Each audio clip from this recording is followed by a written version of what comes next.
வணக்கம் அன்பு நண்பர்களே. இன்றைய கேள்விக்கு என்ன பதில் நிகழ்ச்சியில் மீண்டும் உங்களை சந்திப்பதில் மிகுந்த மகிழ்ச்சி.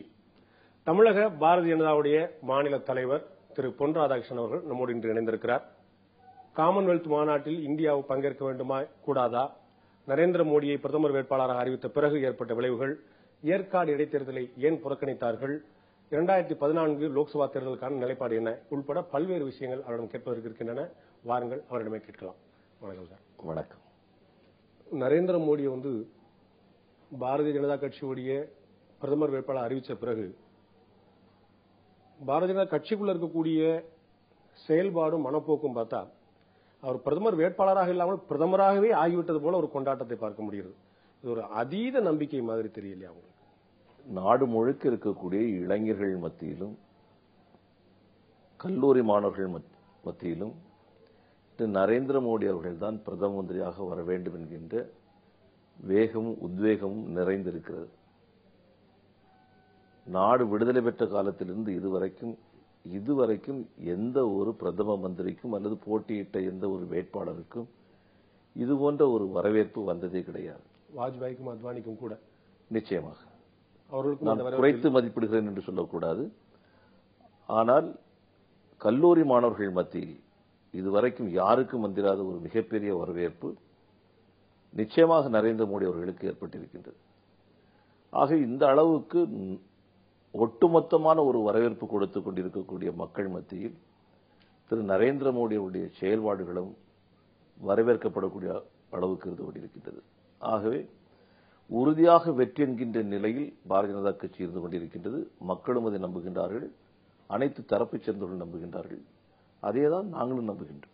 திரு பி சிதம்பரம் அவர்கள் ஒரு பேட்டியில் குறிப்பிட்டிருந்தார், வாஜ்பாய் ஒரு மிகப்பெரிய தலைவராக அந்த கட்சிகளாலேயும் சரி மற்ற கட்சியில் அங்கீகரிக்கப்பட்டவர்.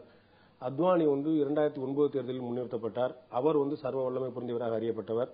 அவர்கள் 2 பேரையும் விடவா இவர் பெரியவர், அவர்களே சமாளித்தோம், 2 முறை நாங்கள் தொடர்ந்து ஆட்சிக்கு வந்துவிட்டோம், நரேந்திர மோடி இன்னும் அந்த அளவுக்கு வளரவில்லை என்று அவர்களே ஒப்புக்கொள்வார்கள், எங்கள் பெரிய போட்டி அல்ல என்று குறிப்பிட்டார். வாஜ்பாய் அவர்களை மோடியோடு ஒப்பிடுவதோ அத்வானி அவர்களை மோடியோடு ஒப்பிடுவதோ ஏற்றுக்கொள்ள முடியாத ஒன்று. அவர்களெல்லாம் மிகப்பெரிய தலைவர்கள். இந்த நாட்டினுடைய வளர்ச்சிக்காக தங்களையே அர்ப்பணித்து பணிபுரிந்தவர்கள். அது இரண்டாவது கருத்து யாருக்கும் கிடையாது. ஆனால் இன்றைய காலகட்டத்தில் இன்றைய சூழ்நிலையில் உலக நாடுகள் எப்படி இருந்து கொண்டிருக்கின்றன, அதற்கு தக்கபடி நம்முடைய நாட்டில் என்ன மாற்றங்கள் கொண்டு வர வேண்டும், இளைஞருடைய சிந்தனைக்கு தக்கபடி மாணவ சமுதாயத்தினுடைய வருங்காலத்தை மனதிலே கொண்டு திறம்பட செயல்படக்கூடிய ஒரு துணிச்சல் மிக்க ஒரு பிரதம மந்திரி வேண்டும் என்று அவர்கள் விரும்புகிறார்கள். ஆகவே இவர்களை அவர்களோடு ஒப்பிட்டு அவர்கள் குறைவாக மதிப்பிடுவதோ அல்லது இவரை உயர்த்தி மதிப்பிடுவதோ சரியான ஒன்றாக இருக்காது. இன்றைய தேவை மக்கள் விரும்புகிறார்கள். ஆகவே நரேந்திர மோடி அவர்கள் முன்னிறுத்தப்பட்டிருக்கின்றார்கள். மக்கள் விருப்பத்திற்காக நரேந்திர மோடி என்றால் பாரதிய ஜனதாவில் அனைவருடைய ஒட்டுமொத்த விருப்பமும் அவர் மீது இருக்கிறதா? நிச்சயமாக. நீங்கள் உண்மையாக சொல்ல முடியுமா?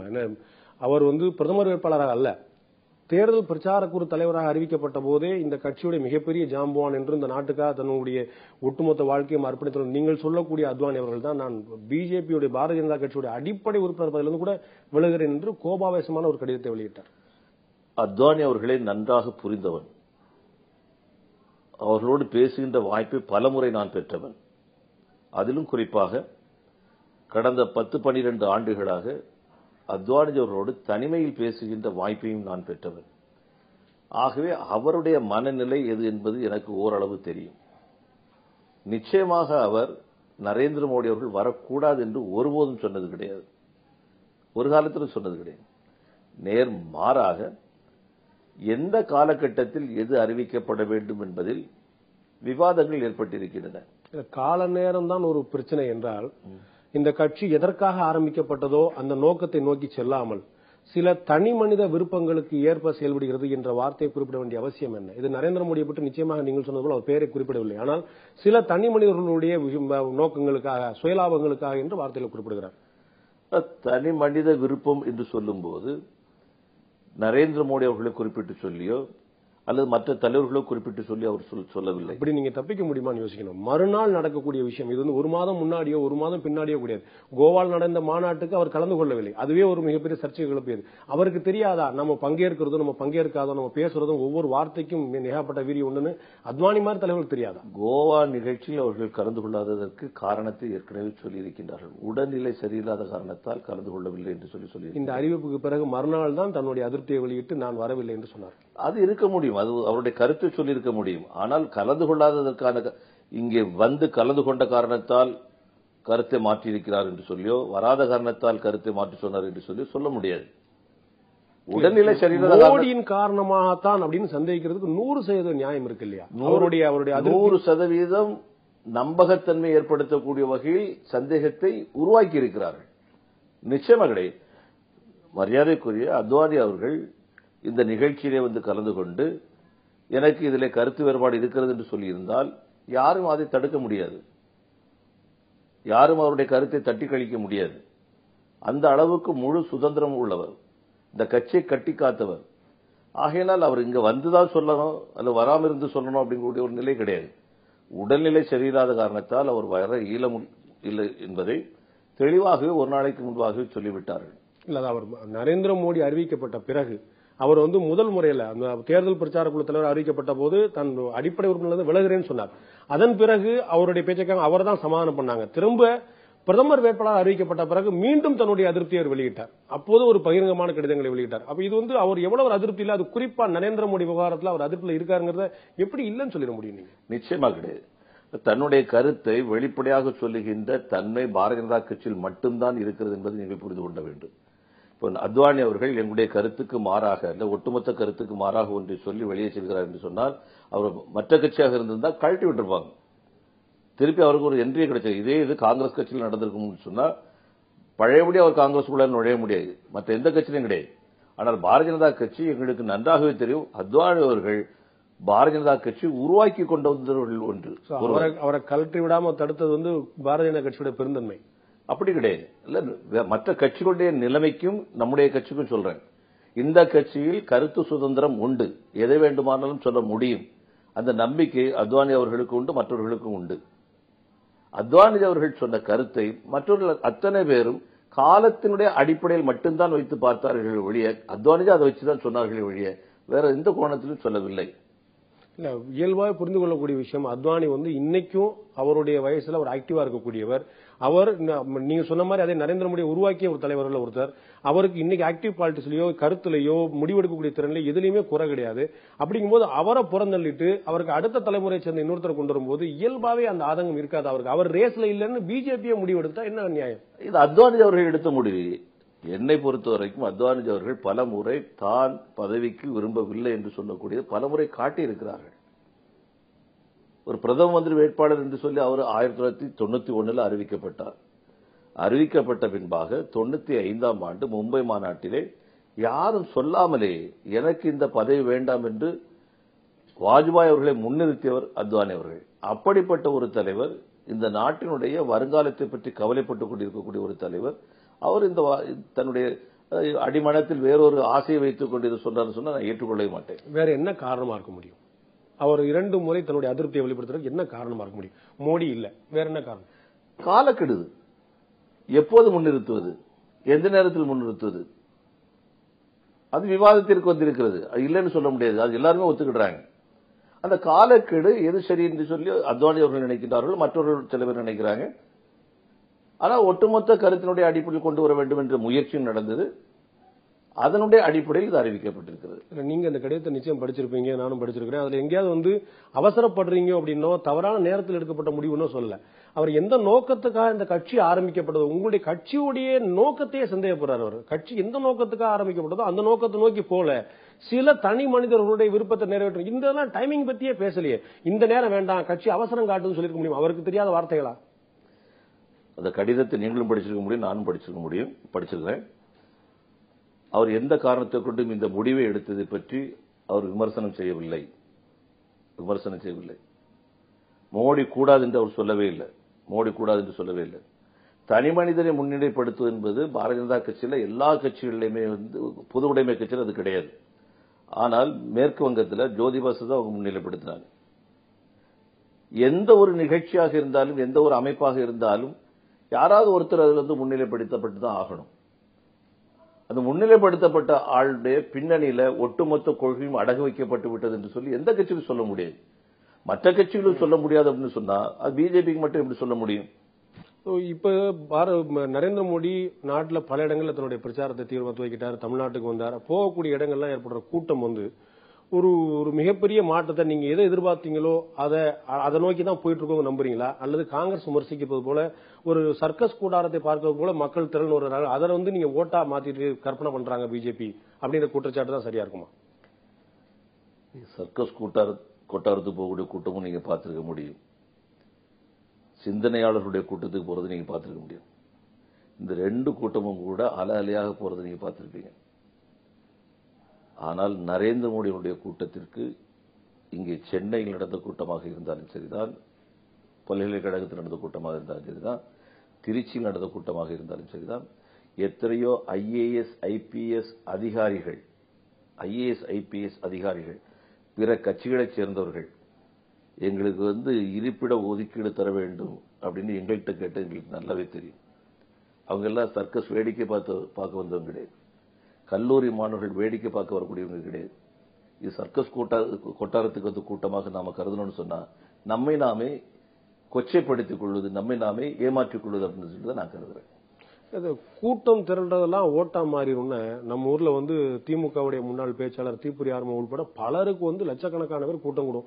திமுக தலைவர் கருணாநிதி கூடாத கூட்டம் கூட தீப்புரி ஆறுமுகம் அப்படிங்கிற வார்த்தையும் பயன்படுத்தி இதையும் ஒப்பிடுறது நான் ஏற்றுக்கொள்ள முடியாது. இல்ல, நான் சொல்றது அவரையும் நரேந்திர மோடி ஒப்பிடல. கூட்டம் கூட நம்ம ஊர்ல எல்லாருக்குமே ஏற்படுதா கூடியது. வைகோக்கு நரேந்திர கூட்டம் இருக்கு, திமுக தலைவர் கருணாநிதி கூட்டம் இருக்கு. அவருடைய போகும்போது கூட்டம் தான் ஆட்சியை வந்திருக்கணும். ஒவ்வொரு முறை அவருடைய கூட்டம் தான். இன்னைக்கும் எதிர்கட்சியாக இருந்தாலும் கூட விஜயகாந்த் கூடக்கூடிய கூட்டம், கருணாநிதி கூடக்கூடிய கூட்டம், எல்லாமே கூட்டம் அபரிமிதமா தான் இருந்தது. யாருக்கும் கூட்டம் வரல.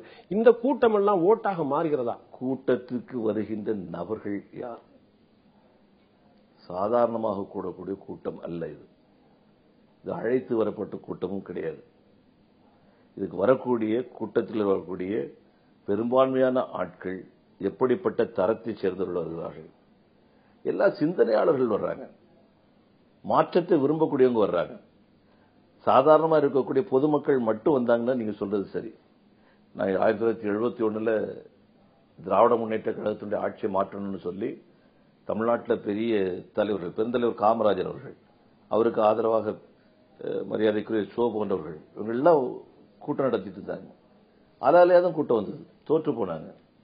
அதே போல கலைஞருக்கு ஏற்பட்ட கூட்டங்கள் தோற்று போயிருக்கிறாங்க. ஆனா அந்த கூட்டத்துக்கு, அந்த நிகழ்ச்சிகளுக்கு கூட்டத்தையும் அதனுடைய தரத்தையும் இதே நீங்க பாத்தீங்கன்னா நிறைய வித்தியாசம் இருக்குது. இதுல எல்லா தரப்பு மக்களும் வர்றாங்க. அதுல மாற்றத்தை விரும்பக்கூடிய இளைய சமுதாயம் வருகிறது. அவங்க மிகப்பெரிய எதிர்பார்ப்போட வர்றாங்க. அவங்க சும்மா பார்த்துட்டு போறது போல தெரியல. நான் உறுதியாக ஒன்று சொல்றேன், வரக்கூடிய தேர்தலில் 1967க்கு பின்னாடி தமிழ்நாட்டில் கல்லூரி மாணவர்கள் களத்தில் இறங்கி வேலை செய்யக்கூடிய ஒரு தேர்தலாக இந்த தேர்தல் நடக்க போகுது. நீங்க சொல்லக்கூடிய விஷயங்கள் வட மாநிலங்களில் கொஞ்சம் சாத்தியமா இருக்கலாம். தமிழ்நாடு போல ஒரு திமுக அதிமுக இருதுருவமா திட்டவட்டமா அமைஞ்சிருக்கக்கூடிய ஒரு இடத்துல இங்க பிஜேபி ஒரு மாற்றத்தை கொண்டு வர முடியும் நம்புறீங்களா? உறுதியா. எந்த ஒரு சமுதாயம், இளைய சமுதாயம், மாணவர் சமுதாயம் கொதித்து போய் இத்தனை வருஷமா இருந்தாங்களோ, 40-45 ஆண்டுகளாக தமிழக அரசியலை பார்த்துக் கொண்டிருக்கக்கூடியவர்கள், வெந்து நொந்து போயிருக்கக்கூடியவங்க, அவங்க எல்லாரும் இன்னைக்கு ஒரு மாற்றத்தை விரும்புறாங்க. அதுல குறிப்பா மாணவர்கள். அவங்களுக்கு ஊழலை ஏற்றுக்கொள்ள முடியல. அரசியல் கட்சியில் இருக்கக்கூடியவங்க போலி நாடகம் ஆடுவது அவர்களால் ஏற்றுக்கொள்ள முடியல. வளர்ச்சி திட்டங்கள் கொடுக்காம சும்மா ஒரு ஷோ காமிச்சிட்டு போறது அவங்களால ஏற்றுக்கொள்ள முடியல. நீங்க பிற மாநிலங்களில் இருக்கக்கூடிய, வட மாநிலத்தில் இருக்கக்கூடிய மாணவர்கள் வேற, இங்க இருக்கக்கூடிய மாணவர்கள் வேற நினைக்க கூடாது. மாணவர்கள் எல்லா இடங்களிலும் உணர்வுபூர்வமாக ஒன்றாதான் இருக்கிறாங்க. இன்னைக்கு தன்னுடைய நாடுங்கக்கூடிய ஒரு உணர்வு அதிகமா வந்திருக்கு. வாஜ்பாய் ஆட்சிக்கு பின்னாடி ஏன் வட மாநிலங்களோட ஒப்பிட்டேன்னா, வட மாநிலங்கள்ல பாரதிய ஜனதா கட்சிக்கு ஒரு நல்ல வேர் இருக்கிறது. அது ஆட்சியை பிடிக்கிறதோ இல்லையோ பல இடங்கள்ல ஆழமான வேர் பதிந்திருக்கிறது. ஆனா தமிழகத்தில் இங்க வேர் இருக்கிற மாதிரி சொல்ல முடியலையே.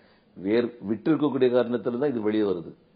நீங்க அப்படி ஒரு நம்பிக்கையை சொல்றீங்க. ஆனா நீங்க ஏற்கனவே கூட்டு அதிமுக திமுக 2 கட்சிகள் மீது வெறுப்படைஞ்சவங்க எல்லாம் ஒரு மாற்று சக்தியை தேடுறாங்கன்னா அந்த மாற்று சக்தி மூப்பனாராக இருந்து எதிர்பார்க்கப்பட்டது, ராமதாஸாக இருந்து எதிர்பார்க்கப்பட்டது, வைகோவாக இருந்து எதிர்பார்க்கப்பட்டது, இப்போது விஜயகாந்தா இருந்து எதிர்பார்க்கப்படுகிறது. ஒரு சமயத்துல கூட பிஜேபி எதிர்பார்க்கப்படவே இல்லையே. வரக்கூடிய தேர்தலில் அதை நீங்க பார்க்க போறீங்க. அப்படிப்பட்ட உங்களுக்கு ஒரு நம்பிக்கை இருக்குமானா நீங்க ஏற்காடு இடைத்தேர்தலை ஏன் புறக்கணிக்கணும்? இவ்வளவு பெரிய நம்பிக்கை, இவ்வளவு பெரிய சந்தோஷம், இவ்வளவு பெரிய மாற்றம் எல்லாம் எதிர்பார்க்கறாங்க அப்படின்னா ஏற்காடு இடைத்தேர்தலை போட்டியிட்டு நீங்க ஜெயிக்கிறீங்களோ இல்லையோ மற்ற கட்சிகளுக்கு உங்களுடைய பலத்தை நீங்க நிரூபிச்சிருக்கலாமே. எதுக்கு நிரூபிக்கணும்? எதுக்கு அதில் போட்டியிடணும்? எங்களுடைய கவனங்கள் முழுக்க முழுக்க 2014 மையமாக வச்சு நாங்கள் பண்ணிட்டு இருக்கிறோம். இடைத்தேர்தல்கள் தமிழ்நாட்டில் எப்படி நடந்துட்டு இருக்குது அப்படிங்கிறது வந்து நான் சொல்லி நீங்க தெரிந்து கொள்ள வேண்டிய அவசியத்தில் இல்லை. திராவிட முன்னேற்ற கழகம் ஆட்சியில் இருந்த போதும் சரிதான், அண்ணா திராவிட முன்னேற்ற கழகம் ஆட்சியில் இருந்த போதும் சரிதான், இடைத்தேர்தல் எந்த மாதிரி நடக்குது, அதிகாரிகளாக இருந்தாலும் சரிதான், தேர்தல் அதிகாரிகளாக இருந்தாலும் சரிதான், காவல்துறை அதிகாரிகளாக இருந்தாலும் சரிதான், அவங்க எல்லாம் எப்படி செயல்பட்டு இருக்கிறாங்க இதெல்லாம் கண்கூடாக நீங்க பாக்குறீங்க. தேவையில்லாம எதுக்கு எங்களுடைய எனர்ஜி அதில் போட்டு நாங்க வந்து வேஸ்ட் பண்ண போறோம்? பீகார் மாநிலத்தில் பொது தேர்தலே அப்படிதான் நடந்துகிட்டு இருந்துச்சு. அங்க நீங்க போட்டி போடாம போனீங்களா? அங்க ஒரு அராஜகம் நடக்குது, ஒரு அத்துமீறல் நடக்குதுன்னா அதை நீங்க போட்டி போட்டு மக்கள் இடைத்தேர்தலில் நாங்க போட்டியிடாமல் இருந்ததும் கிடையாது. இடைத்தேர்தலில் நாங்க போட்டியிட்டு இருக்கிறோம். அதுதான் என்னுடைய. ஆனா இந்த தேர்தல் எங்களுக்கு தேவையில்லை. எங்களுடைய கவனத்தை, எங்களுடைய உழைப்பை இன்னொரு சைடுல கொண்டு நாங்கள் விடுறதுக்கு தயார் இல்லை. ஒரு மிகப்பெரிய ஒரு மாற்றத்துக்காக மக்கள் இயங்கிட்டு இருக்கும் போது அதுக்கு எங்களை தயார்படுத்த வேண்டிய எங்களுடைய கடமை. மாற்றம் வருங்கிற எதிர்பார்ப்பு மக்களுக்கு ஏமாற்றம் மாறிவிடாங்க, ஒரு அச்சமாக. நீங்க உத்தேசத்துல சொன்னீங்கன்னு சொன்னா ஒருவேளை ஏற்காட்டில் பாரதிய ஜனதா கட்சி போட்டிட்டு ஜெயித்திருந்தா நீ உத்தேசத்துல சொல்லும் போது நீங்க தோற்கும் அப்படிங்கிறீங்க. ஏற்காட்டில் போட்டிட்டு தோற்றால் உங்களுடைய இமேஜ் குறைஞ்சு போகும் அப்படிங்கிறீங்க. ஏமாற்றமா இருந்தா தான் சொன்னேன். தோக்கும் ஜெயிக்கும் நான் ஏமாற்றம் சொல்லும் போது அதுதானே அர்த்தம். நீ வேற என்ன அர்த்தத்துல சொல்றீங்க? ஏமாற்றம் சொல்றீங்களே, ஆச்சரியமும் அதிர்ச்சியும் தரக்கூடிய வகையில் மற்றவங்களுக்கு அமைஞ்சிருந்ததுன்னா யூகத்தின் அடிப்படையில் கேட்கக்கூடிய கேள்விகளுக்கு வந்து பதில் சொல்ல. போன ஆட்சியில வந்து ஆட்சியோட இறுதி காலத்துல பெண்ணாரத்துல இடைத்தேர்தல் நடந்துச்சு. பாமக அங்க போட்டிட்டாங்க. அவங்களும் எப்பயுமே வழக்கமான சொல்லுவாங்கன்னா நாங்க இடைத்தேர்தலில் போட்டிட்டதே கிடையாது, எந்த கட்சி ஜெயிச்சது அவங்களே கொடுத்துருன்னு சொல்லுவாங்க. ஆனா அவங்களுக்கு அவங்களுடைய பலத்தை நிரூபிக்க வேண்டிய ஒரு நிர்பந்தம் இருந்தது. அவங்க போட்டிக்கிட்டாங்க. அப்படி நீங்க மாற்றம் வருதுன்னு உங்களுக்கு இருந்தா உங்களுக்கே ஒரு பரீட்சார்த்த களமா நீங்க வச்சிருக்கலாம். நம்முடைய எந்த லெவல்ல உண்மையிலேயே இருக்கிறோம். ஏற்காடுங்கிறது ஒரு பரீட்சார்த்தம் பண்ற ஒரு சரியான இடம். ஏன்னா அங்க படித்த மக்கள் மட்டும் இல்லாம கிராம மக்கள், பழங்குடியினர் என்று எல்லா தரப்பு மக்கள் இருக்கக்கூடிய ஒரு இடம். அங்க எப்படி பாரதிய ஜனதா உள்ள வேறுண்டு இருக்குங்கிற தெரிஞ்சுக்கிறதுக்கான வாய்ப்பா இருந்திருக்கும் இல்லையா? ரமேஷ் அவர்கள் படுகொலை செய்யப்பட்ட மாவட்டத்தை சேர்ந்தது அந்த பகுதி. அந்த பகுதியில் எப்படிப்பட்ட சூழ்நிலைகள் இருக்குன்னு எங்களுக்கு நன்றாக தெரியும். அந்த பகுதி இப்போ நான் போயிட்டு வந்தேன். நிச்சயமா பாரதிய ஜனதா கட்சி அங்கு வலுவுள்ளதாக வந்திருக்குது. ஆனால் அதே நேரத்தில் இப்ப அதுக்குள்ள சோதனைகளும் இல்லை. அதுக்கு நேரத்தை செலவழிக்கக்கூடிய தேவைகள் எங்களுக்கு இல்லை. 2014 நீங்க வந்து அவ்வளவு தூரம் தனியா போட்டிட்டு நம்ம ஆட்சி அமைக்க போறோம், இல்லாட்டி ஒரு மாற்றத்தை கொண்டு வர போறோங்கிற நம்பிக்கையில் இருக்குதா, இல்லாட்டி யாரோட கூட்டணி அமைக்கலாம் அப்படிங்கிற ஒரு சிந்தனையில் இருக்கிறீங்களா? தமிழ்நாட்டு அரசியல நீங்க முழுமையா ஆய்வு செய்திருப்பீங்கன்னு நினைக்கிறேன். இந்த பாரதிய ஜனதா கட்சி யார்கிட்டையும் நாங்கள் வந்து அலையன்ஸுக்கு நாங்கள் பேசல. ஆனால் பாரதிய ஜனதா கட்சியை மையம் கொண்டு அரசியல் வந்துகிட்டு இருக்குங்கிறது நீங்க கவனிச்சிருப்பீங்க. இன்னைக்கு இருக்கிற நிலைமையில நீங்க வந்து அதிமுகவோ திமுகவோ ஒருவேளை தேமுதிகவோ இல்லாமல் நீங்க வந்து வேற ஏதாவது ஒரு அணி அமைச்சர் முடியுமா? உங்களை மையப்படுத்தினா உங்களை முன்னிறுத்தி ஏதாவது கூட்டணி அமைஞ்சிடக்கூடிய வாய்ப்பு இருக்கா? நாங்கள் அணி அமைக்கக்கூடிய எந்த முயற்சியிலும் இதுவரைக்கும் இறங்கவில்லை. அது தெளிவாக நாங்கள் சொல்றோம். எங்களோடு இன்னைக்கு கூட்டணியில் இருக்கக்கூடியவங்க இந்திய ஜனநாயக கட்சி அவர்களாக முன் வந்து 2 ஆண்டுக்கு முன்பாகவே பாரதிய ஜனதா கட்சியோடு இருந்துட்டு இருக்கிறாங்க. அதில் நாங்கள் பெருமை அடைகிறோம். அதே நேரத்தில் தமிழகத்தில் இருக்கக்கூடிய மக்களுக்கும் அரசியல் கட்சிகளுக்கும் நாங்கள் சொல்றது மத்தியில் ஆட்சி மாற்றம் கொண்டு வருவதற்காக அனைவரும் மோடியை ஆதரிக்க வேண்டும் அப்படின்னு கேட்கிறோம். மோடியை ஆதரிக்கக்கூடிய வகையில் எந்த அரசியல் கட்சி முன் வந்தாலும் கூட அது வரவேற்கக்கூடிய ஒன்றாக நாங்கள் கருதுவோம். இல்ல உங்களுக்கு தமிழ்நாட்டில் பொறுத்தவரை பாத்தீங்கன்னா நீங்க வந்து 2G முறைகேடை பத்தி தொடர்ந்து கடுமையான குரல் கொடுத்து வந்திருக்கீங்க தேசிய அளவில். தமிழ்நாட்டில் இருக்கிற 3 வாய்ப்புகள் தான். ஒன்று அதிமுக, இல்லாட்டி திமுக, இல்லாட்டி மதிமுக, சாரி தேமுதிக. நீங்க திமுக கூட சேர்றதுக்கான வாய்ப்பு இருக்கா அப்படிங்கிறது எனக்கு ஒரு சந்தேகமா இருக்கு. திராவிட முன்னேற்ற கழகம் எந்த வகையில காங்கிரஸோடு உறவு வைத்திருந்தார்கள், இன்னைக்கு எப்படிப்பட்ட மறைமுக உறவோடு இருந்து கொண்டிருக்கிறார்கள், இதெல்லாம் எல்லாருக்கும் தெரிந்த விஷயம். அதனால திராவிட முன்னேற்ற கழகம் முதல்ல வந்து சில விஷயங்களை வந்து தெளிவுபடுத்த வேண்டும். அடுத்தபடியா அண்ணா திராவிட முன்னேற்ற கழகம் அவங்க என்ன முடிவு எடுக்கிறாங்க அப்படிங்கறத பொறுத்து நாங்க எங்களுடைய முடிவுகளை எடுக்க முடியும். ஆகல இந்த கட்சி அந்த கட்சின்னு கிடையாது. எங்களை பொறுத்தவரைக்கும் யாரும் பகையாளி கிடையாது. ஒரு ஒரு களத்துல வந்து தன்னை முழுமையா இன்னும் நிரூபிக்கிறதுக்காக காத்துட்டு இருக்கக்கூடிய பாமக மாதிரியான ஒரு கட்சி கூட நாங்க தனித்து போட்டியிட போறோம் சொல்லிட்டு வேட்பாளரை அறிவிச்சுட்டு அடுத்த களங்காண்ற அளவுக்கு தயாராயிட்டாங்க. நீங்க வந்து அதிமுக என்ன முடிவு எடுக்கும், திமுக என்ன முடிவு எடுக்கும் காத்திருக்கிறீங்க. இது வந்து ஒரு யாருடைய முடிவுக்காக நாங்க வந்து காத்திருக்கல. எங்களுடைய பணி எங்களுடைய கட்சியை பலப்படுத்துறது. அந்த வேலை இப்ப நாம பண்ணிட்டு இருக்கோம். கட்சி உங்களுக்கு நீங்களே சொல்றீங்க கட்சி வந்து கீழ வரைக்கும் போயிடுச்சு அப்படின்ட்டு. எங்களுக்கு நல்லாவே தெரியும் தமிழ்நாட்டில் நாங்க வந்து வளர்ந்து கொண்டிருக்கக்கூடிய ஒரு கட்சி, பலமாக வந்து கொண்டிருக்கக்கூடிய ஒரு கட்சி. அந்த நேரத்தில் எங்களுடைய கவனங்களை வேறு சிதறடிக்க கூடாதுன்னு சொல்லிட்டு நாங்க வேலை செய்துட்டு இருக்கிறோம். இப்ப வந்து கூட்டணிகளை பற்றி நாங்க பேச ஆரம்பிச்சோம் அப்படின்னு சொன்னா எங்களுக்கு தேவையில்லாம வந்து எங்களுடைய கவனங்கள் சிதறும் அப்படின்னு தான் நான் நினைக்கிறேன். அதனால அதுக்குள்ள காலம் வரட்டும், அந்த நேரத்தில் அதை பற்றி பேசிக்கலாம். ஒருவேளை வந்து காங்கிரஸோட எங்களுக்கு எந்த ஒட்டு உறவும் கிடையாது, நாங்க 100% அந்த உறவை துண்டிச்சிட்டோம் சொல்லி திமுக வந்து தெள்ள தெளிவா அறிவிக்குமானால் திமுகவோடு பாரதிய ஜனதா கூட்டணி வைக்க தயாரா? எந்த நிலையில அதெல்லாம் சொல்றாங்க அப்படிங்கறதெல்லாம் பார்க்கணும். அதிமுக வந்து தொடர்ந்து வந்து தமிழ்நாட்டில் 40க்கு 40 நாங்க தான் போட்டுன்னு சொல்லியிருக்காங்க. கிட்டத்தட்ட இன்னைக்கு தேதியில வந்து கூட்டணிக்கான கதவை அவர்கள் மூடிதான் வைத்திருக்கிறார்கள். இனிமேல் நடக்குதுன்னு சொல்ல முடியும். இன்னைக்கு தேதியில வந்து 40க்கு நாங்களே போட்டுன்னு சொல்லியிருக்காங்க. அவரோட கூட்டணிக்கான ஏதாவது முயற்சி இருக்கா, இல்லாட்டி அவங்க இல்லாமலே நீங்க சமாளிக்கணும்னு நம்புறீங்களா? ஆரம்பத்தில் சொல்ற எந்த கட்சியினுடைய கதவையும் நாங்கள் தட்டி கொண்டு காத்து நிற்கவில்லை. பாரதிய ஜனதா, தேமுதிக, மதிமுக, பாமக உள்ளிட்ட கட்சியில ஒருங்கிணைச்சு ஒரு கூட்டணி அமைக்கலாம், ஒரு வலுவான மூன்றாவது அணி அமைக்கலாம் அப்படின்னு ஒரு முயற்சி வந்து சில தலைவர்கள் மேற்கொண்டிருந்தாங்க. அந்த வாய்ப்பு இப்ப பாமக வெளியேறினது மூலமா, பாமக தன்னுடைய நிலைப்பாடு அறிவிச்சது மூலமா அப்படி இல்லாம போயிருச்சு. இன்னமும் அப்படி ஒரு மாற்று அணிக்கான வாய்ப்பு இருக்குதா நீங்க நினைக்கிறீங்களா? இன்னைக்கு இருக்கக்கூடிய விஷயங்களை வைத்து, இன்னைக்கு ஒருத்தர் செயல்படக்கூடிய விதங்களை வைத்துக் கொண்டு அரசியல் முடிவு நாம் எடுத்தோம் என்று சொன்னால் நாம் தமிழக அரசியலை இன்னும் தெரிந்து கொள்ளவில்லை என்று சொல்லிதான் பொருளாக முடியும். ராமதாசனுடைய முடிவை மாத்திக்கிறார். யாராக இருந்தாலும் ராமதாசனுடைய முடிவை மாத்திக்கிறார் சொல்றீங்க. யாராக இருந்தாலும் இன்னைக்கு ஒருத்தர் பேசக்கூடிய விஷயத்தை வச்சு நாம வந்து அரசியல் முடிவுகள் எடுக்கக்கூடாது.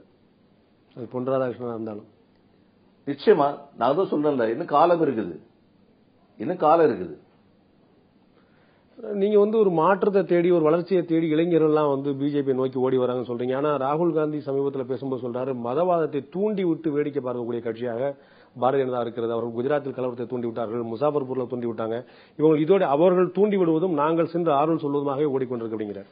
என்னை பொறுத்த வரைக்கும் இந்தியாவில் இருக்கக்கூடிய அனைத்து அரசியல் கட்சிகளையும் மதத்தை பயன்படுத்தி அரசியல் ஆதாயம் தேடி மக்களை பிரித்து சூழ்ச்சி செய்த கட்சி என்று சொன்னால் காங்கிரஸை தவிர வேறு எந்த கட்சியும் இருக்க முடியாது. ஆரம்ப காலம் முதற்கொண்டு இன்று வரைக்கும் மக்களை பிரித்தாடக்கூடிய ஒரு கட்சி காங்கிரஸ் கட்சி. மதத்தை அரசியலில் புகுத்திய கட்சி இந்த காங்கிரஸ் கட்சி. இந்துத்துவாங்கிற வார்த்தையை இந்திய அரசியலுக்கு அறிமுகப்படுத்தியதே பாரதிய ஜனதா. ஆனா நீங்க வந்து அவங்க பிளக்கிறாங்கன்னு சொல்லி சொல்றீங்க. விநாயக பெருமானை அரசியலில் புகுத்தியது காங்கிரஸ் கட்சி. விநாயகர் சதுர்த்தி அரசியலில் புகுத்தியது காங்கிரஸ் கட்சி. நீங்க சொல்லக்கூடிய காங்கிரஸும் இப்ப இருக்கக்கூடிய காங்கிரஸும் ஒன்னும் நீங்க ஏத்துக்க மாட்டீங்க. நீங்க சொல்லக்கூடிய காங்கிரஸும் சுதந்திர காலத்துக்கு முன்னாடி சுதந்திர போராட்டத்தை ஒருங்கிணைக்கிறதுக்காக செய்யப்பட்ட விஷயங்கள். அன்றைய சிந்தனை வேற. எதுவாக இருந்தாலும் கூட, எப்படி இருந்தாலும் திலகருடைய சிந்தனையும் கோகலேயுடைய சிந்தனையும் வந்து திக்விஜய் சிங்கோட சிந்தனையோட ஒத்து போகுதுன்னு சொல்ல போறீங்களா? காந்திஜியுடைய சிந்தனைக்கு ஒத்து வராத ஒரு கட்சியை நீங்க காங்கிரஸ் கட்சி நீங்க எப்படி ஏத்துக்க முடியும்? அப்புறம் எப்படி நீங்க ரெண்டு கட்சியும் ஒரே கட்சின்னு சொல்றீங்க? அந்த காங்கிரஸ் அப்படின்னு சொல்லி விநாயகர் சதுர்த்தியை கொண்டு வந்த காங்கிரஸ் எப்படி சொல்றீங்க? அந்த காலத்தில் அதாவது அவருடைய சிந்தனை வந்து வேறொரு நோக்கத்துக்காக இருந்தது, நல்ல ஒரு நோக்கத்துக்காக இருந்தது. ஆனால் அதே விஷயங்களை பிற்காலத்தில் தன்னுடைய அரசியல் ஆதாயங்களுக்காக பயன்படுத்திக் கொண்டவர் பண்டித ஜவஹர்லால் போன்றவர்கள் அவங்க பயன்படுத்தி இருக்கிறாங்க. இல்லைன்னு சொல்ல முடியாது. நாடு பிரிவினைக்கு என்ன காரணம் சொல்ல முடியுமா? மதத்தை தவிர்த்து வேறொரு காரணம் யாராவது சொல்ல முடியுமா? இந்துக்கள் புறக்கணிக்கப்படக்கூடாது, இதுல என்ன தவறு இருக்க முடியும்?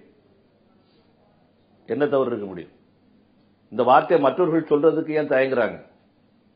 அதையே கொஞ்சம் மாத்தி யாருமே புறக்கணிக்க கூடாதுன்னு சொன்னா ஒரு நடுநிலையா இருக்குமே. ஏன் இந்துக்கள் புறக்கணிக்க ஒரு ஆளை தனியா ஸ்பெசிஃபை பண்றது நீங்க தானே? நீங்க திட்டங்கள் கொண்டு வரும்போதும் அதை நடைமுறைப்படுத்தப்படும் போதும் நீங்க வந்து ஒரு பிரிவை சேர்ந்தவர்களுக்கு அப்படின்னு கொண்டு வர்றீங்க. அந்த பிரிவை சேர்ந்தவர்கள் கொண்டு வரும்போது இன்னொரு பிரிவை சேர்ந்தவர்கள் புறக்கணிக்கப்படுவது சொல்லணுமா வேண்டாமா? மற்றவர்கள் எல்லாருமே அதை வந்து எடுத்து சொல்வதற்கு தயாராக இல்லை நேரத்தில் பாரதிய ஜனதா கட்சி விட்டா யார் சொல்லுவாங்க? சவள பிள்ளைகளுக்கு சத்துணவு போறது உலகம் பூரா இருக்கக்கூடிய விஷயம் தானே. அது வந்து புதிய மாற்றம் கிடையாது. சிறுபான்மையினருக்கு கூடுதல் கவனம் செலுத்துறது. சவளை பிள்ளைகள் மற்ற பிள்ளைகளை சவுட்டி தள்ளுவது, அதாவது எங்க ஒருபடி சவுட்டி தள்ளுவது, மிதித்து தள்ளுவது எந்த நாட்டிலும் கிடையாது. இங்கதான் நடக்குது. நீங்க மிதித்து தள்ளுவதற்கு நீங்க வந்து உத்வேகம் கொடுக்கறீங்க, அவங்க மிதித்து தள்ளல, மிதித்து தள்ளும்படியே நீங்க செய்றீங்க. சரியில்லைன்னு பிஜேபி சொல்றோம். சிறுபான்மையினர் அத்துமீறாங்கன்னு சொல்லி சொல்றீங்க. அத்துமீறும்படியாக சொல்லுகிறார்கள். அத்துமீறாங்க நான் சொல்ல மாட்டேன். அதுக்கு ஊக்கப்படுத்துறாங்க, உற்சாகப்படுத்துறாங்க. மக்களை பிரித்து வைத்து அரசியல் நடத்தக்கூடிய காங்கிரஸ் கைதேர்ந்தவர்கள். குஜராத்தில் நடந்த கலவரமோ அதுக்கு இன்னைக்கு வரைக்கும் விழுந்திருக்கக்கூடிய ஒரு முத்திரையோ நீங்க இல்ல. நல்ல ஒரு விஷயத்தை நீங்க புரிஞ்சுக்கணும். குஜராத் கலவரத்துக்கு பின்பாக நரேந்திர மோடி அவர்கள் சமீபத்தில் ஒரு கேள்வி கேட்கிறாங்க பத்திரிகையாளர்கள், இந்த நடந்த சம்பவத்தை பற்றி உங்களுடைய உணர்வு என்ன அப்படின்ட்டு. அவர் சொல்ல, நான் கார்ல போகும்போது திடீர்னு, நான் கார் ஓட்டல, யாரோ ஒரு கார்ல நான் போயிட்டு இருக்கிறேன், ஏதோ ஒரு சின்ன நாய்க்குட்டி வந்து விழுந்துருச்சு, அடிபட்டுச்சு. அப்போ என்னுடைய உணர்வு வந்து அந்த நாய்க்குட்டிக்காக நான் கார் ஓட்டல, கார் என்னுடைய கார் கிடையாது, நான் ஒரு டாக்ஸில போயிருப்பேன், எதிரோ ஒன்று போயிருப்பேன். என்னுடைய மனது வந்து ஏதோ ஒரு நாய்க்குட்டிக்கா என்னுடைய மனசு வேதனைப்படுமா இல்லையா அப்படின்னு சொல்லி கேட்டுட்டு சொல்றாரு. ஒரு நாய்க்குட்டிக்கு அப்படி இருக்கும்போது என் சகோதரர், என் சமுதாயம், முஸ்லீம் சமுதாயம், என்னுடைய சகோதரர்கள் அவங்க அநியாயமான பாதிக்கப்பட்டிருக்காங்கன்னு சொன்னா என்னுடைய மனசு எவ்வளவு வேதனைப்படும் அப்படின்னு சொல்ல உடனடியாக என்ன சொல்றாங்க, இல்ல எனக்கு அது 2வது 3வது வரியெல்லாம் சொன்னாரான்னு எனக்கு நினைவு இல்லை. அது வந்து முதல் வார்த்தையோட முடிச்சுட்டதான் என்னுடைய ஒரு விஷயத்தை வந்து எல்லாம் விளக்கம் சொல்லுவாங்க. நீங்க இப்ப விளக்கம் கேட்டு நான் இப்ப சொல்றேன். இல்ல அவர் சொன்ன நாய்க்குட்டி வந்து விட்டா கூட வருத்தப்படுவேன் அப்படி சொல்றாரு. ஆனா இப்ப நீங்க அதை எப்படி எடுக்கணும்? இல்ல நீங்க வந்து என்னுடைய சகோதரர்கள் மனநிலை என்ன, மனநிலை என்ன? நீங்க ஒரு விஷயத்தை கேட்கும் போது வந்து கட்டுரையா நாம எழுதிட்டு இருக்கிறோம், அல்ல லெக்சர் பண்ணிட்டு இருக்கிறோமா? இல்ல மோடி மாதிரி ஒரு பிரதமர் வேட்பாளர் இருக்கக்கூடியவங்களுக்கு நம்ம என்ன வார்த்தையை பிரயோகப்படுத்துறோங்கிறத சொல்லித்தர வேண்டியதில்லை. அவர் வந்து நாய்க்குட்டின்னு சொல்லக்குள்ள ஒவ்வொரு உயிரும், ஏதாவது உயிர், எந்த உயிர் போனாலும், ஒரு உயிர் போனாலும் இப்படி பல வார்த்தை சொல்லி அங்க கூட அவர் ஏன் நாய்க்குட்டியை சொன்னாருங்கிற ஒரு விமர்சனம் எழுந்தது. நீங்க வந்து நாய்க்குட்டி அப்படிங்கிறது கொச்சைப்படுத்த கூடாது. அது ஒரு உயிர், ஒரு உயிர். சாதாரண நம்ம கிராமத்து பாஷையில பேசுறது, ஒரு சாதாரண மனுஷன் பேசுறது, அந்த முறையில் அவர் சொன்னார். அதையும் கூட அரசியலாக்குறது காங்கிரஸ் கட்சி. இப்ப நீங்க இந்த கேள்வி கேட்கறீங்கன்னு சொன்னா உங்களுக்கு இந்த தாக்கத்தை ஏற்படுத்துது காங்கிரஸ் கட்சி. நீங்க காங்கிரஸ் கட்சியுடைய பாதைக்கு நீங்களும் போறீங்க. இல்ல இது ஒரு ஒரு ஒரு விஷயம் வந்து ஒரு நாய்க்குட்டியோட முடிச்சிடுறாரு. அதை தாண்டி நீங்க வந்து அதுக்கு ஒரு அருஞ்சொல் பொருள் நீங்க சொல்றீங்க. ஆனா நீங்க வந்து சரியா செயல்படுறீங்க. அப்படி சொல்லப்பட்டது ஒரு விமர்சனம் எழுந்திருக்கு. என்னுடைய கேள்வி, உங்களுடைய பார்வை, நீங்க ஏன் காங்கிரஸ் கட்சிக்காரங்கிட்ட நீங்க ஏன் இப்படி சொல்லலாம்னு சொல்லி நீங்க ஏன் கேட்கல? அவங்க யாரும் இந்த மாதிரி நாய்க்குட்டி உதாரணம் சொல்லலையே. இல்ல, அவரு சொன்ன அர்த்தத்தை நீங்க ஏன் இப்படி திரித்து கூறுறீங்க அப்படின்னு சொல்லி நீங்க ஏன் கேட்கல? இல்ல திருத்து கூறதா நம்ம எப்படி சொல்ல முடியாது. என்னுடைய ஒரு எளிமையான விஷயம் பாருங்க, அதான் சொன்னேன். இப்ப நீங்க என்னை மாதிரி இல்ல மற்றவர்கள் மாதிரி சாமானியர்கள் பேசும்போது வார்த்தைகள் தடுமாற்றம் இருக்கலாம். ஆனா ஒரு பிரதமர் வேட்பாளராக அறிவிக்கப்பட்ட ஒரு நாட்டுடைய ஒரு மாநிலத்துறை முதலமைச்சராக 15 ஆண்டு காலம் இருக்கக்கூடியவர், அவர் வந்து ஒரு பயன்படுத்தக்கூடிய வார்த்தைகள்ல கவனம் இல்ல, கேஷுவலா கிராமத்தை சொல்ற மாதிரி கவனம் இல்லாம சொல்லல, கவனம் இல்லாம சொல்லல, தவறான அர்த்தத்தில் சொல்லல, சரியான அர்த்தத்தில் சொன்ன காரணத்தால்தான் அவர் அதை வந்து பயன்படுத்தியிருக்கிறார். சரியான அர்த்தம், எந்த ஒரு உயிரும் பாதிக்கப்பட நான் ஏத்துக்க மாட்டேன், ஒரு மிருகம் பாதிக்கப்பட்ட நான் ஏத்துக்க மாட்டேன், ஒரு மனுஷன் பாதிக்கப்பட்ட எப்படி நான் ஏத்துக்குவேன், அதுதான் அர்த்தம். பிஜேபியுடைய பிரதானமான கொள்கைகளா இருந்த பொது சிவில் சட்டம் அல்லது அயோத்தியில ராமர் கோயில் அல்லது காஷ்மீருக்கான தனி சட்டம் கிடையாது அப்படிங்கறதெல்லாம் என்ன அவ்வளவுதான். அயல் நாடுகள்ல வந்து நேற்று சட்டம் கொண்டு வந்திருக்காங்க. இப்ப சொல்றீங்கல்ல பொது சிவில் சட்டம், குற்றச்சட்டம் வந்து மதத்தின் அடிப்படையில் கொடுக்கலாமா? மதத்தின் அடிப்படையில் கொடுக்கலாமா? குற்றச்சட்டம் வந்து பொதுவா இருக்கணும், சொத்து சட்டம் வந்து தனித்தனியா போகணும் அப்படின்னு சொன்னா எந்த நாட்டில் ஏத்துக்குவாங்க? குற்றம்ங்கிறது வந்து அடுத்தவருடைய உயிரையும் வாழ்க்கையும் பாதிக்கக்கூடிய விஷயம். அதுல வந்து ஒரு பொதுவான சட்டம் தான் இருக்க முடியும். சொத்துங்கிறதும் திருமணம்ங்கிறதும் மற்ற விஷயங்கள்லாம் என்னுடைய சொந்த விஷயங்கள். அதுல நான் வந்து என்னுடைய பொண்ணை எப்ப நான் கல்யாணம் பண்ணி கொடுக்கணும்? நாங்கள் சொல்வது, இந்த நாட்டு மக்களை மதத்தின் அடிப்படையில் தயவு செய்து பிரிக்காதீர்கள். நாங்க இந்து சட்டத்தை கொண்டு புகுத்துங்கள் நாங்க சொல்லல. கிறிஸ்தவர்கள் மீதோ முஸ்லிம்கள் மீதோ இந்து சட்டத்தை கொண்டு புகுத்துங்கள் நான் சொல்ல. இந்த நாட்டின் தன்மைக்கு தக்கபடி எல்லோருக்கும் பொருந்தக்கூடிய வகையில் நீங்க ஒரு சட்டத்தை இயற்றுங்க, அந்த சட்டத்தை நடைமுறைப்படுத்துங்க. அது இந்துவுக்கும் பொதுவாக இருக்க வேண்டும், முஸ்லீமுக்கும் பொதுவாக இருக்க வேண்டும், கிறிஸ்தவர்களுக்கும் பொதுவாக இருக்க வேண்டும். இதுல என்ன தவறு இருக்க முடியும் அப்படின்னு நீங்க கேக்குறீங்க. ஆனா அவங்க இதை வச்சுதான் அவங்க பிரிக்கிறாங்கிறது காங்கிரஸோட குற்றச்சாட்டாவே தொடர்ந்துட்டு இருக்கு.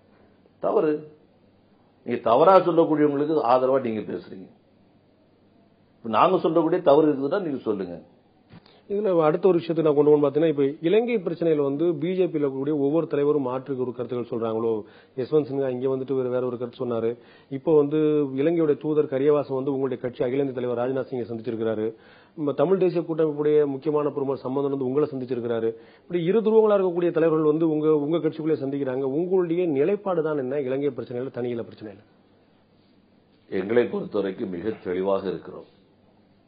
இலங்கையில் தமிழர்களுக்கு இன்று ஏற்பட்டிருக்கக்கூடிய அவலங்கள் அனைத்துக்கும் பக்கத்துணையாக, பக்கபலமாக, இந்த துரோகத்திற்கு துணையாக நின்றது காங்கிரஸ் கட்சி, நம்முடைய அரசாங்கம், காங்கிரஸ் அரசாங்கம். அவர்கள் செய்த துரோகத்தின் காரணமாகத்தான் இன்னைக்கு அவங்க அவ்வளவு கஷ்டப்படுறாங்க. காங்கிரஸ் செய்த துரோகத்தின் காரணமாக தான் கஷ்டப்படுறாங்க. இன்னைக்கு அவர்களை கரையேற்ற வேண்டியது, அவருடைய உரிமைகளை வாங்கி கொடுக்க வேண்டியது நம்முடைய கடமை, இந்திய அரசாங்கத்துடைய கடமை. அங்க பாதிக்கப்பட்டிருக்கக்கூடிய மக்கள் மீண்டும் புனர்வாழ்வு பெற வேண்டும். அத்தனை அதிகாரங்களும் எப்படி நாங்க வந்து இந்தியாவில் எப்படி சொல்றோம் அதே போல எனக்கு இருக்கக்கூடிய அதிகாரம் என்னுடைய முஸ்லிம் சகோதரனுக்கு இருக்கணும், அவருக்கு இருக்கக்கூடிய அதிகாரம் எனக்கு இருக்கணும். அதே போல சிங்களர்களுக்கு இருக்கக்கூடிய அதிகாரம் தமிழர்களுக்கு இருக்கணும். இதை நாம கேட்கிறோம். அங்க அதிபராக தவிர மற்ற எல்லா அதிகாரமும் எல்லாருக்குமே இருக்காங்க. கொண்டு வரணும் அப்படிங்கிற. ஏன் வரக்கூடாது, ஏன் வரக்கூடாது அப்படிங்கிற. அது கொண்டு வரணும்னு இவங்க எல்லாம் வாக்குறுதி கொடுத்தவர்கள். நீங்க தான் எல்லாம் வந்து ஒவ்வொரு நேரங்களிலையும் வந்து அவர்களுக்கு கையெழுத்து போட வச்சு ஒப்பந்தத்தில் கொண்டு வந்து அதெல்லாம் இல்லாம போய் இன்னைக்கு அவங்க கூட பொறுத்து பாதிக்கப்பட்டிருக்காங்க. இந்த நிலைக்கு தள்ளப்படுவதற்கு காரணம் இந்தியா ஒரு காரணம். நம்ம நம்பலாங்க. இன்னைக்கு ரொம்ப பெரிய பாதிப்புக்கு அவங்க ஆளாயிருக்காங்க. நம்முடைய அரசாங்கம் வந்து அதை வந்து சரி செய்ய வேண்டும். ராஜபக்ஷ அரசாங்கம் வந்து சரி செய்யாது. சரி செய்யக்கூடிய வகையில் நடவடிக்கை எடுக்க வேண்டியது நம்முடைய கடமை. அங்க வந்து தனியிலம் வந்து ஒரு தீர்வாகாது. தேவை ஏற்பட்டது என்று சொன்னால் வந்துதான் தீரும். தனி ஈழத்துக்காக பாரதிய ஜனதா கட்சி பேசவில்லை. ஒரு நாட்டினுடைய மக்கள் சமமாக மதிக்கப்படாமல், நடத்தப்படாமல், புறக்கணிக்கப்பட்டு, புறந்தள்ளப்பட்டு, ஒடுக்கப்பட்டு, அழிக்கப்படுவார்கள் என்று சொன்னால் 1971 வங்கதேசம் உருவாவதற்கு யார் காரணம்? வங்கதேசத்தில் உள்ளவங்க, கிழக்கு பாகிஸ்தானில் உள்ளவங்க மட்டும் போராடி வங்கதேசத்தை பெற்றுக்கிட்டாங்களா? முடியுமா? அவங்களால முடியுமா? முடியாது. அன்னைக்கு இந்தியா செய்ய வேண்டிய வேலை செய்தது. வங்கதேசத்திற்கு ஒரு விதி பொருந்தும் என்று சொன்னால் இலங்கைக்கு ஏன் பொருந்தாது? அப்படி தேவை ஏற்பட்டா இந்தியா செயல்படணும், நிச்சயமா செயல்படணும். தனியிலம் வேணுங்கிறது பாரதிய ஜனதா நிலைப்பாடு இல்ல. அவர்களே விரும்பலையே. நாங்க சமமா சம்பந்தன் அவர்கள் வந்திருக்கும் போது அவரும் அதான் சொல்றாரு, நாங்கள் ஒத்து வாழ விரும்புகிறோம், சகல உரிமையோடு, சம உரிமையோடு வாழ நாங்கள் விரும்புகிறோம். அது இல்லைன்னு சொன்னா என்ன பண்ணுவீங்க? ஒத்தடிமைகளாக ஒரு மக்களை வந்து ஆக்கக்கூடிய வகையில் இந்திய அரசாங்கம் துணை நிற்குதுன்னு சொன்னா என்னை பொறுத்த வரைக்கும் அதை ஏற்றுக்கொள்ள முடியாது. அது பெரிய துரோகம் மனித சமுதாயத்திற்கு. நீ தமிழங்கிறத விட்டுருங்க, மனித சமுதாயத்திற்கு செய்யக்கூடிய துரோகம். இங்க இருக்கக்கூடிய கட்சி எல்லாமே வந்து தனியிலம் தான் தீர்வுன்னு சொல்லி சொல்றாங்க, திமுக உள்பட எல்லா கட்சிகளுமே. அது அவங்க ஒரு கோணத்தில் சொல்லுவாங்க. எங்களை பொறுத்த வரைக்கும் இதுதான் தனி ஈழம். இப்ப நாம கேட்க முடியும், அங்க எழுந்திருச்சு நடக்க முடியாத நிலைமையில் அவங்க இருக்கிறாங்க. உணவு கிடையாது. பெண்களை கூப்பிட்ட மிலிட்டரியிலிருந்து பெண்களை கூப்பிடுறாங்களாம்.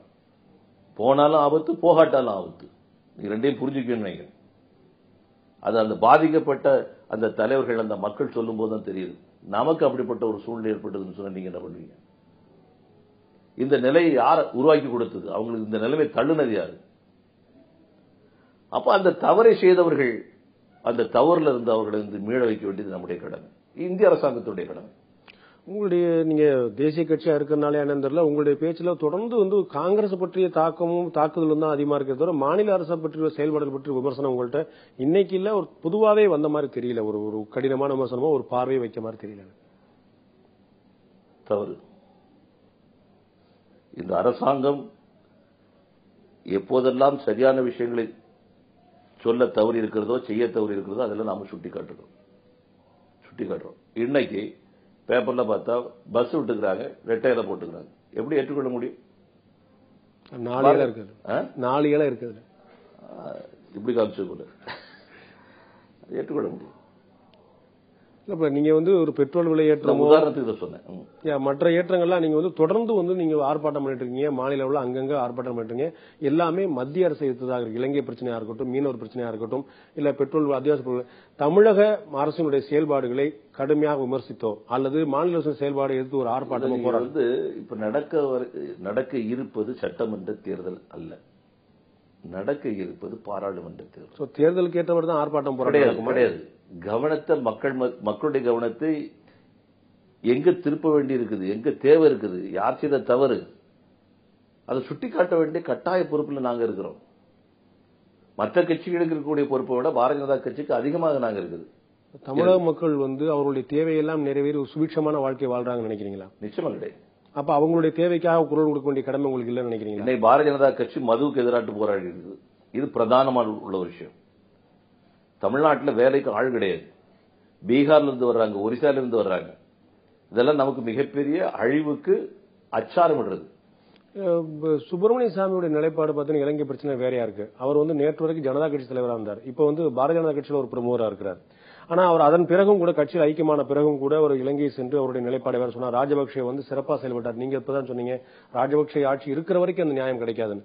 ஆனா அவர் கட்சியில சேர்ந்த பிறகு அங்க போய் இலங்கையில ராஜபக்சே இருக்கும் வரைக்கும் அது கிடைக்க சொல்ல, ராஜபக்சே இருக்கும்போது வாங்கி கொடுக்க வேண்டும் தான் சொல்றேன். கிடைக்க சொல்ல, ராஜபக்சே இருக்க வரைக்கும் கிடையாது. அப்ப அடுத்த ஆள் வந்து ஒண்ணு கிடைச்சிருமா? இதோட மோசமான ஒரு ஆள் வரக்குள்ள வாய்ப்பு உண்டு. எவ்வளவு மோசமான ஆளாக இருந்தாலும் கூட இந்தியாவை பெற்றுத் தருவதற்கு தயாராக இருக்க வேண்டும் அப்படின்னு சொல்றாரு, வலியுறுத்த வேண்டும். ராஜபக்சேக்கும் சுப்பிரமணிய சாமிக்குமான ஒரு புரிதல் வந்து தமிழ் உலகத்துக்கு எல்லாருக்குமே தெரிந்த விஷயம். அவருடைய நிலைப்பாடும் பாரதிய ஜனதா நிலைப்பாடும் தனிநபர் சார்ந்து இல்ல, அது அவருடைய தனிப்பட்ட கருத்து சொல்லிட முடியுமா நீங்க? பாரதிய ஜனதா கட்சியினுடைய நிலைப்பாட்டை சுப்பிரமணிய சுவாமி அவர்கள் ஏற்றுக்கொண்டிருப்பார்கள் என்று நான் நம்புகிறேன். காமன்வெல்த் மாநாட்டில் இந்தியா கலந்துக்க கூடாது அப்படிங்கிற ஒரு கடுமையான எதிர்பார்ப்பு இருக்குது. அதற்காக இப்ப சட்டசபையில் ஒரு தீர்மானம் நிறைவேற்றிருக்காங்க. பலருடைய கருத்தாகவும் கூட இருக்கிறது. இலங்கை பிரச்சனை, ஈழ பிரச்சனையில் ஒரு கருத்து இருந்தாலும் காமன்வெல்த் மாநாட்டில் கலந்து கொண்டு போய் இலங்கைக்கு எதிராக செயல்படுறதா அல்லது கலந்துக்காமலே புறக்கணிச்சு அவங்களை அவமதிக்கிறதா, இது சரியா இருக்கு நீங்க நினைக்கிறீங்க? கலந்து கொண்டு நம்முடைய கருத்தை பதிவு செய்வது ஒன்று, பதிவு செய்வதற்கு அர்த்தம் இருக்கும் என்று சொன்னால் அதை பதிவு செய்வது முறையாக இருக்க முடியும். இப்போ பதிவு செய்யறதை போல அர்த்தமற்ற தன்மை எதுவும் கிடையாதுன்னு சொல்லிட்டு நாம நினைக்கிறோம். ஆகையினால் எக்காரணத்தை கொண்டும் இந்திய அரசாங்கம் அதில் பங்கு கொள்ளக்கூடாது அப்படிங்கிறது நம்முடைய கருத்து. இந்த கருத்தை தமிழ்நாட்டில் முதலில் வலியுறுத்தியது பாரதிய ஜனதா கட்சி. இதற்காக தமிழகம் முழுவதும் போராட்டம் நடத்தியது பாரதிய ஜனதா கட்சி. இன்னும் ஒருபடி மேலே போய் நாம் என்ன சொல்றோம்னு சொன்னா, இன்னும் 2 வருஷத்துக்கு அவருடைய தலைமையில் வந்து காமன்வெல்த் நடக்க போகுது. அந்த காலகட்டத்தில் அந்த பங்கு வகிப்பதை தவிர்ப்பது இந்தியாவுக்கு நல்லது அப்படின்னு நான் கருதுறேன். பங்கேற்காம இருக்கிறது சரி அப்படின்னு சொல்லி சரிதான். அரசியல் கட்சிகளை பொறுத்தளவுக்கு ஒரு மாறுபட்ட அரசியல் கட்சி அப்படிங்கறத பிஜேபி எப்பயுமே முன்னிறுத்திட்டு இருக்குது. ஆனா எந்த ஒரு காரணத்துக்காக கட்சியிலிருந்து நீக்கப்பட்டாரோ எடியூரப்பா, அந்த காரணத்தினால பிஜேபி கர்நாடகாவில் ஆட்சி இழக்கக்கூடிய ஒரு நிலைமை கூட ஏற்பட்டது. திரும்பவும் அவர் வந்து தேசிய ஜனநாயக கூட்டணியில் சேர்ந்துறேன்னு சொல்றாரு. இன்னும் மிக விரைவில் அவர் வந்து கட்சியிலே கூட சேர்ந்துறான்னு சொல்லப்படுது. அதற்கான பச்சை கொடிகளும் அதுக்கான சமிகைகள் வந்து அதை நோக்கி தான் போயிட்டு இருக்குது. எடியூரப்பாவுடைய அரசியலை நான் உன்னிப்பாக இப்போ சிறிது காலம் நான் பார்க்கல.